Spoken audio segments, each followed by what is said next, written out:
Please like, subscribe and press the bell icon.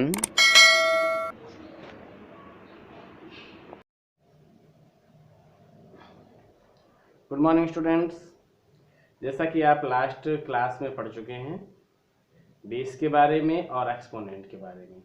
अब इस class में और इस वीडियो में हम पढ़ने जा रहे हैं law of exponent with the integral powers. Integral powers के अनुसार हम लॉ ऑफ एक्सपोनेंट के बारे में पढ़ने जा रहे हैं। In previous classes we have already learn about the law of exponents.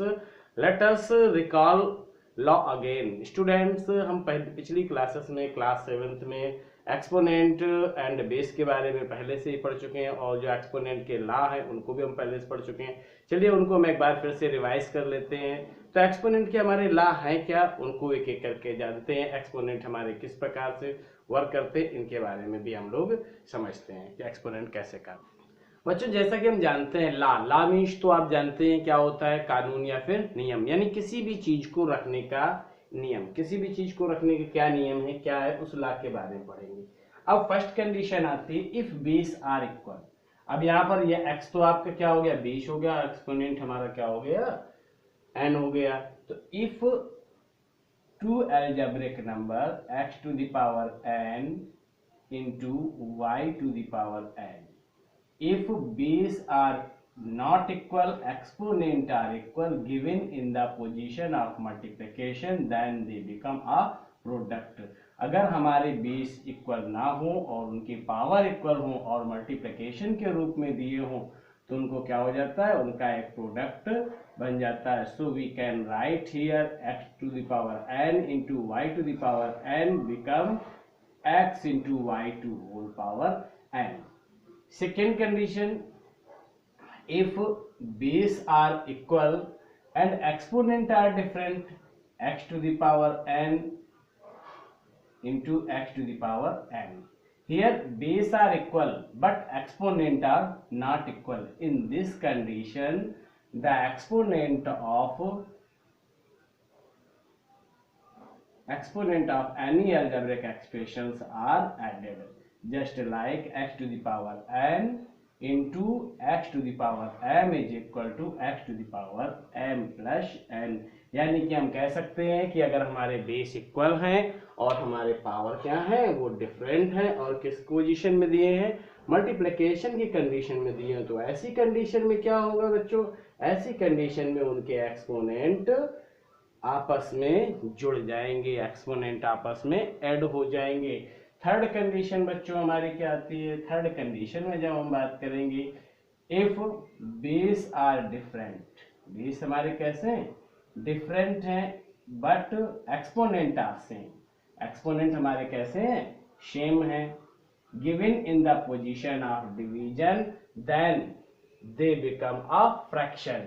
यानी अगर हमारे बेस कैसे हैं, डिफरेंट हैं और एक्सपोनेंट हमारे कैसे हैं, सेम है, तो ऐसी कंडीशन में वो हमारे क्या बन जाते हैं, एक फ्रैक्शन बन जाते हैं और we obtain as a quotient just like x upon y to the power n। यानी हम कह सकते हैं कि अगर हमारे बेस कैसे हो, बेस हमारे सेम ना हो, एक्सपोनेंट हमारे सेम हो और किस कंडीशन में दिए हो, डिवीजन की कंडीशन में दिए हो, तो ऐसी कंडीशन में हमारे वो क्या हो जाते हैं, एज ए फ्रैक्शन बन जाते हैं और एज ए क्वोशिएंट, या हम उनका क्वोशिएंट निकाल सकते हैं या वो फ्रैक्शन के रूप में हम उनको लिख सकते हैं। फोर्थ कंडीशन स्टूडेंट्स हमारी क्या आती है, फोर्थ कंडीशन में हम बात करेंगे, जब fourth condition if base are same, base हमारे कैसे हो, सेम हो, x to the power n divided by x to the power m and exponent are not same, exponents are different in this condition given in the form of division, then their exponent are reduces। ऐसी condition में उनके exponents क्या होते हैं, reduce हो जाते हैं। तो just like x to the power n divided by x to the power m, then x to the power n minus m, यहाँ पर हमारा क्या होगा, ये m जो है हमारा n से सब्ट्रैक्ट हो जाएगा। तो हम कह सकते हैं कि अगर हमारे बेस इक्वल हो और एक्सपोनेंट हमारे कैसे हो, नॉट इक्वल हो और किस कंडीशन में दी हो, डिवीजन की कंडीशन में दी हो, in this case their exponent are reduces, उनके एक्सपोनेंट हमारे क्या होते हैं, रिड्यूस हो जाते हैं या फिर उसके एक्सपोनेंट हमारे सब्ट्रैक्ट हो जाते हैं स्टूडेंट्स। उसके बाद हमारी कंडीशन आती है, नेक्स्ट कंडीशन के बारे में बात करेंगे। जब हम नेक्स्ट कंडीशन के बारे में बात करेंगे तो हमारी सेकंड कंडीशन हमारी आती है, अगर किसी भी फ्रैक्शन में या किसी भी अलजेब्रिक एक्सप्रेशंस में क्या कंडीशन दी हो बेटे, एक्सपोनेंट नेगेटिव दे रखा हो। कैसा दे रखा हो, एक्सपोनेंट नेगेटिव दे रखा हो। अगर एक्सपोनेंट नेगेटिव होता है तो उस कंडीशन में क्या होता है, वो हमारा इटसेल्फ का रेसिप्रोकल हो जाता है, that means 1/x to the power n, और हम क्या लिख सकते हैं इसको, 1/x to whole power n। So we say that any algebraic numbers or any base and exponent, any algebraic number have negative exponent, then the number become reciprocal of itself। वो number अपने आप का reciprocal हो जाता है, यानी हम कह सकते हैं कि अगर एक्सपोनेंट हमारा नेगेटिव है तो हमारा क्या हो जाएगा, रेसिप्रोकल बोले या इनवर्स बोले, इनवर्स हो जाएगा और इस फॉर्म में हम उसको लिख सकते हैं। नेक्स्ट लॉ की जब हम बात करेंगे, any numbers in given just like x to the power n to whole power m, अगर कोई भी हमारा अलजेब्रिक नंबर इस पोजीशन में दिया हो तो that means x to the power n to whole power m is in this situation the exponents are product. इस कंडीशन में हमारे क्या होते हैं, एक्सपोनेंट प्रोडक्ट हो जाते हैं, तो x to the power n into n। अगर हमारे किसी भी अलजेब्रिक एक्सप्रेशन में किसी भी टर्म में उसके एक्सपोनेंट के होल एक्सपोनेंट दिया होता है तो ऐसी कंडीशन में हमारे एक्सपोनेंट क्या हो जाते हैं, आपस में प्रोडक्ट हो जाते हैं, आपस में मल्टीपल हो जाते हैं। ओके स्टूडेंट्स, उसके बाद हमारी क्या बात आती है, उसके बाद हमारी बात आती है, हमने नेगेटिव के बारे में पढ़ लिया, हमने पॉजिटिव के बारे में पढ़ लिया। अब हम बात करने जा रहे हैं किसी किसी पावर में। आप देख सकते हैं कि अगर किसी भी पावर में आप कह सकते हैं sir what happen if any algebraic term have no any power, zero as a power. तो स्टूडेंट्स, अगर किसी भी अलजेब्रिक टर्म में जीरो उसकी पावर होती है तो उसकी वैल्यू क्या होती है, हमेशा 1 होती है। किसी भी नंबर में कह रहा है if x is any non zero rational number then x to the power 0 equal to 1। x to the power 0 हमारा क्या हो जाएगा, 1 कहलाएगा। उसके बाद स्टूडेंट हम बढ़ते हैं आगे, जब हम इस कंडीशन को पढ़ चुके हैं। अब any fractions have as a powers is a fraction, क्या कोई भी हमारा अलजेब्रिक नंबर हो जिसकी पावर हमारी क्या हो, एज ए फ्रैक्शन, जिसकी एक्सपोनेंट हमारी फ्रैक्शन के रूप में दी हो, in this situation they become the root. उनको हम किस में लिख सकते हैं स्टूडेंट, रूट में। इफ 1/2 है तो अंडर रूट लगाएंगे, if x to the power 1/3 है तो हम क्या लगाएंगे, क्यूब रूट लगाएंगे बच्चों, क्यूब रूट x हो जाएगा। और उसके बाद अगर हम बात करते हैं इसकी, if x to the power 1/n then we can write here n root x, यानी जितने भी हमारे फ्रैक्शन में नंबर होगा उतना ही हमारा यहाँ पर क्या हो जाएगा, रूट के रूप में आ जाएगा। ये बच्चों हमारा एक्सपोनेंट एंड पावर था। इस एक्सपोनेंट एंड पावर के हिसाब से हमने इस चीज को अच्छे से समझा और समझ करके हमारे पास कितने केसेस आए, 1 2 3 4 5 6 7 8 9 10 11। इसके और बहुत सारे फैसले बन सकते हैं लेकिन आपकी क्लास में केवल इतना ही रिक्वायरमेंट है, इसलिए आपको इतना ही बता रहे हैं। आगे आप चलिए, जब इस तरीके से हमें कोई भी क्वेश्चन नंबर दिया गया है, the value of question number first लेंगे हम। क्वेश्चन हमारा फर्स्ट क्या दिया गया है,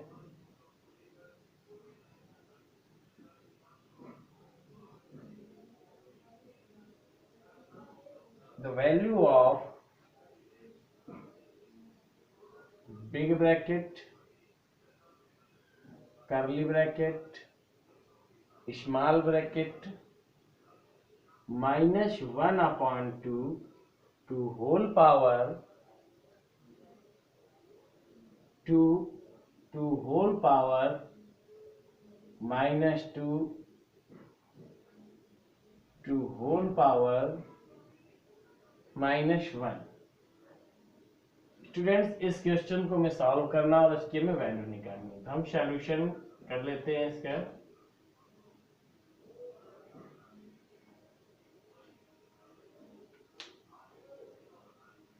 सॉल्यूशन करने के लिए स्टूडेंट्स हम क्या करेंगे, वी हैव, हमारे पास क्या है,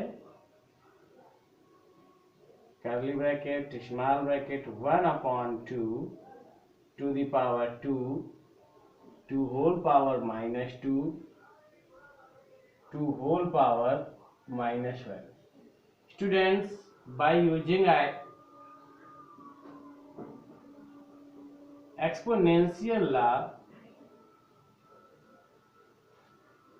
x to the power n 2 whole power m 2 whole power p is equal to x to the power n into m into क्या हो जाएगा बच्चों, t। ये हो जाएगा। अगर हम इस लॉ को यूज करके, अगर हम इस इक्वेशन में इस लॉ को यूज कर लेते हैं तो देखिए आप क्या आता है हमारा, big bracket curly bracket small bracket 1/2 2 whole power 2 2 whole power -2 2 whole power -1 is equal to -1/2 whole power 2 into -2 into -1। just we can write here 1/2 2 whole power 2 to the 4 positive 4। अब इसको बच्चों क्या लिख सकते हैं, 1/, that means -1/2 into -1/2 into -1/2 into -1/2, it's become 2 into 2 into 2 to the 4 to the 8 to the 16 and 1 into 1 1 1 1 1/16 as a result. ये हमारा क्या आ जाएगा, आंसर आ जाएगा इस प्रकार से।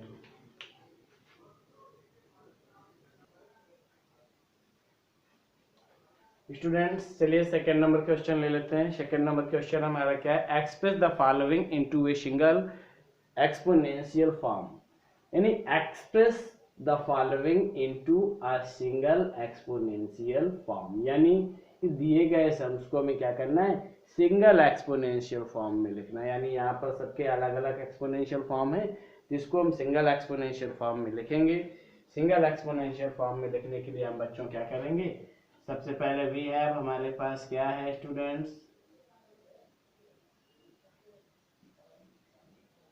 वी हैव हमारे पास है 2/3 2 whole power -5 into 2/3 2 whole power 6 into 2/3 2 whole power 2। ये हमारे पास स्टूडेंट्स दिया है। स्टूडेंट्स आपको इस क्वेश्चन को देख करके कोई एक आपको एक्सपोनेंशियल लॉ रिमेम्बर हो, मेमोराइज हो रहा हो, याद आ रहा हो, है कोई, दिमाग में जोड़ डालिए। याद आया, नहीं आया? हाँ, अभी अभी हम लोगों ने पढ़ा था, कौन सा पढ़ा था, हम लोगों ने पढ़ा था ला व्हेन एक्सपोनेंट आर, कैसे होते हैं, when exponents are equal and base are different.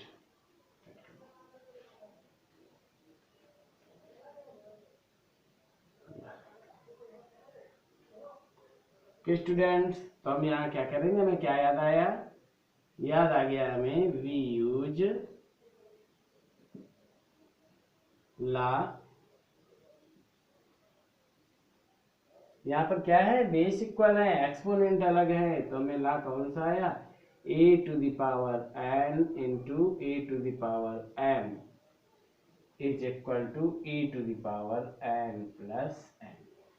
यानी अगर हमारे नंबर्स क्या हों, मल्टीपल में दिए हों और बेस हमारे कैसे हो, सेम हो, बट एक्सपोनेंट हमारे कैसे हो, डिफरेंट हो, तो एक्सपोनेंट आपस में क्या हो जाते हैं, जुड़ जाते हैं।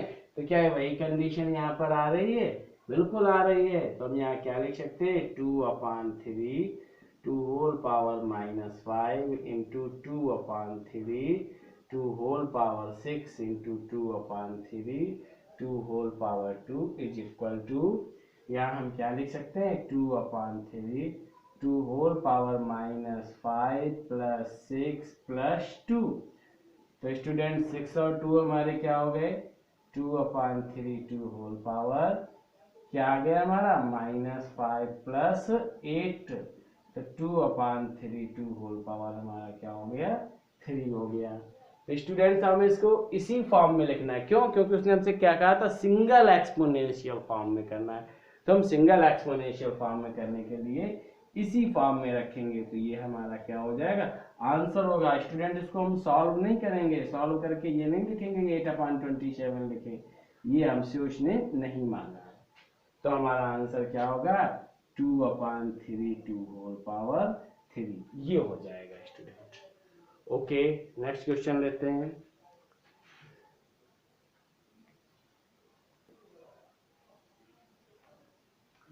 Students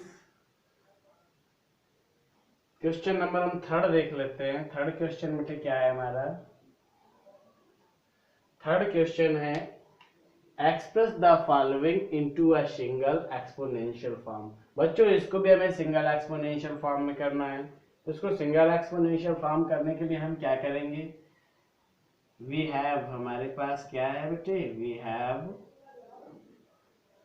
-2/3 2 whole power 10